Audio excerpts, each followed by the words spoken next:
একদিকে এলপি গ্যাসের সংকট, অন্যদিকে সেই সংকটকে পুঁজি করে কিছুদিন ধরেই বাড়তি দামে বিক্রির অভিযোগ। চড়া দামে গ্যাস কিনে বিপাকে পড়ছে সাধারণ মানুষ। গতকাল গ্যাস ব্যবসায়ীরা ধর্মঘট তুলে নিলেও স্বাভাবিক হয়নি সরবরাহ। যমুনা টেলিভিশন খুঁজে বের করেছে অতি সংকট নাকি অতি মুনাফা, কেন বাড়তি দাম রাখছে ডিস্ট্রিবিউটররা। এদিকে রাজধানীতে লাইনের গ্যাসের সংকটও পৌঁছেছে চরমে। বিস্তারিত তথ্য উপাত্ত মশিউর অনিকের প্রতিবেদনে, ক্যামেরায় ছিলেন নাহিদ হোসেন। নতুন ব্লেন্ডে আরো রিচ অ্যারোমায় সেলন ফ্যামিলি ব্লেন্ড টে। বেশ কয়েকদিন ধরে রাজধানী সহ সারা দেশে গ্যাসের সংকট। এই সংকটকে পুঁজি করে অতিরিক্ত মুনাফা হাতিয়ে নিচ্ছে এক শ্রেণীর এলপি গ্যাস ব্যবসায়ী, আর চড়া দাম গুনতে হচ্ছে সাধারণ ভোক্তাদের। সংকটে গ্যাস সিলিন্ডার ব্যবসা টিকিয়ে রাখতেই বাড়তি দাম, এমন অজুহাত ব্যবসায়ীদের। এখানে এটাও যদি পূর্ব ঘোষিত কোনো পরিকল্পনা ছাড়া বা পূর্ব কোনো ঘোষণা ছাড়া এভাবে গ্যাস সংকট সৃষ্টি করে আমাদের সাধারণ জনজীবনে আসলে বিপর্যস্ত। শুনতেছি এখন আনিনি, আমার গ্যাসে এখন যায়নি, দু একদিন আরো যাবো, তারপরে আনতে হবে। কত টাকা দিয়েছিলেন? এটা কিনছিলাম 1600 টাকা দিয়ে। 12 লিটারে? হ্যাঁ, 12 লিটারে। যদি ফোন দিই, যদি বলি গ্যাসের দাম কম, বলে যে গ্যাস নাই। যদি বলি টাকা আছে, গ্যাস পাঠান, তাহলে গ্যাস আছে। বলে টাকা বেশি দিলে গ্যাস আছে। প্রতিদিন একটা করে। আমাদের লাগে বড় বোতল, তো এখন সিন্ডিকেটের কারণে ছোট বোতল নিয়ে আসতে হচ্ছে। ব্যবসা টিকিয়ে রাখা নাকি অতি মুনাফা, কি উদ্দেশ্য ডিস্ট্রিবিউটরদের, খতিয়ে দেখার চেষ্টা যমুনা নিউজের। রাজধানীর রামপুরার এক আবাসিক এলাকায় গ্যাসের লোকাল এক ডিস্ট্রিবিউটর 12 লিটারের এলপি গ্যাস 1300 টাকায় কিনে বিক্রি করছেন 2300 টাকায়। দাবি করলেন চালানে 1300 টাকা গ্যাসের দাম লেখা হলেও আলাদা 500 টাকা ড্যামেজ বিল, অর্থাৎ প্রতি সিলিন্ডার কেনা হয়েছে 1800 টাকায়।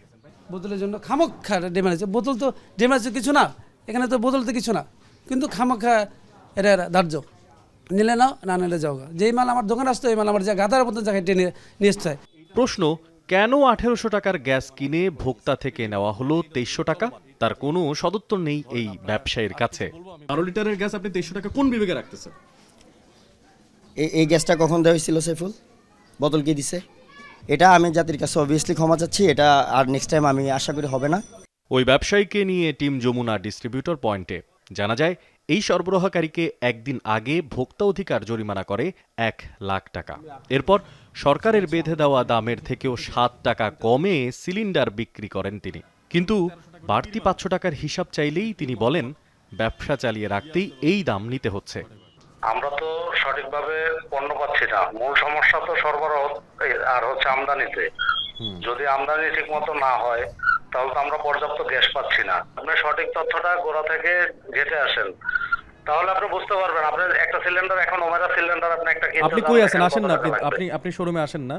স্বাভাবিক সময় সরকারি বেঁধে দেওয়া দামে বিক্রি করে সিলিন্ডার প্রতি আয় হয় 50 থেকে 55 টাকা। প্রতিদিন বিক্রি আনুমানিক 200 সিলিন্ডার, সেই হিসাবে দৈনিক আয় 11,000 টাকা।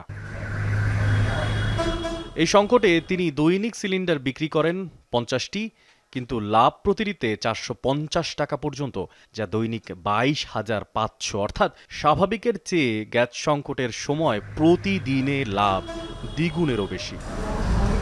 12 কেজি এলপি গ্যাসের দাম রাখা হয়েছে সরকার নির্ধারিত দাম 1300 টাকার আশেপাশে, কিন্তু বিভিন্ন জায়গায় বেশ কিছুদিন যাবৎ আমরা দেখছিলাম 2200 থেকে 2300 টাকা পর্যন্ত বিক্রি করা হয়েছে গ্যাসের দাম। কোম্পানির ডিস্ট্রিবিউটরদের অফিসে এসে, গোডাউনে এসে যেটা দেখতে পেরেছি, এখন এসে তারা সেই 1300 টাকার মূল্য নির্ধারণ লিখে তার পাশে বোতল ড্যামারেজ নামের একটা অঙ্ক তুলে দিয়েছে 500 টাকা, অর্থাৎ 1800 টাকায় এখনও বিক্রি হচ্ছে সিলিন্ডার গ্যাসের দাম। তদারকি করার যারা দায়িত্ব, তারাও এসে বিভ্রান্তির শিকার হচ্ছেন এই বোতল ড্যামারেজের অঙ্ক দেখে, যেটি একদমই প্রতারক চক্রের একটা প্রতারণা। এদিকে রাজধানীর বিভিন্ন এলাকায় লাইনের গ্যাস সংকটও চরমে। কয়েকদিন ধরেই মোটেই গ্যাস সরবরাহ নেই এমন জায়গাও আছে।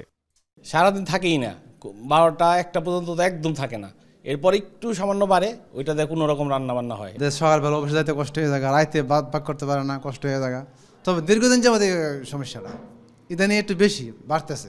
অপেক্ষা করতে করতে রাত 1টা 2টা বেজে গেছে। তারপর কি করতে হয়েছে যে একটু বাইরে থেকে বিরিয়ানি নিয়ে এসে আমরা খেয়ে ঘুমায় পড়ছি। কারসাজি ও অতি মুনাফার জন্য যারা গ্যাসের কৃত্রিম সংকট তৈরি করে তাদের আইনের আওতায় আনার দাবি ভোক্তাদের। মশিউর অনিক, যমুনা নিউজ, ঢাকা।